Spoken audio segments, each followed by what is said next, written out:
పార్వతీపురం మన్యం జిల్లా కురుపాంలో మాజీ ఉప ముఖ్యమంత్రి వైసీపీ నాయకురాలు పాముల పుష్పశ్రీవాణి కూటమి ప్రభుత్వంపై తీవ్ర విమర్శలు చేశారు.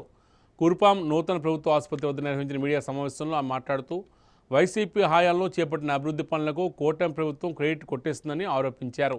కురుపాం నియోజకవర్గంలో నిర్మించిన 2 ఆసుపత్రులకు వైసీపీ ప్రభుత్వ హయాంలోనే శంకుస్థాపన చేసి 90% పనులు పూర్తి చేశామని తెలిపారు. పూర్తయిన ఆసుపత్రులను ప్రారంభించేందుకు వాటి రంగులు మార్చేందుకు కూటమి ప్రభుత్వానికి 2 సంవత్సరాలు పట్టిందని విమర్శించారు.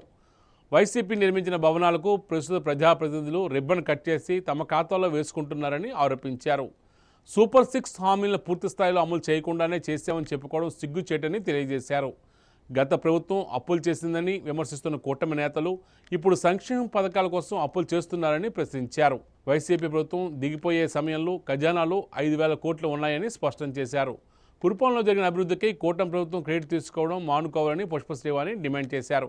ఈ కార్యక్రమంలో వైసీపీ నాయకులు, కార్యకర్తలు పాల్గొన్నారు.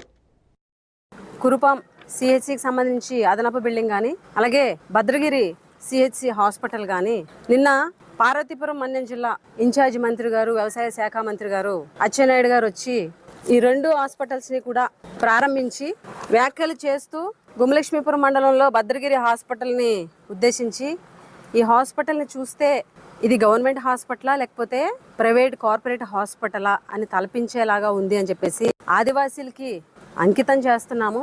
ఈరోజు మా ప్రభుత్వంలో వైద్యానికి ఎంతో ప్రాధాన్యత ఇస్తాం కాబట్టి ఇది మేము తీసుకొచ్చి ఇక్కడ ఉన్నటువంటి ఆదివాసీలకు అంకితం చేస్తున్నామని చెప్పేసి అచ్చెన్నాయుడు గారు చెప్పడం జరిగింది.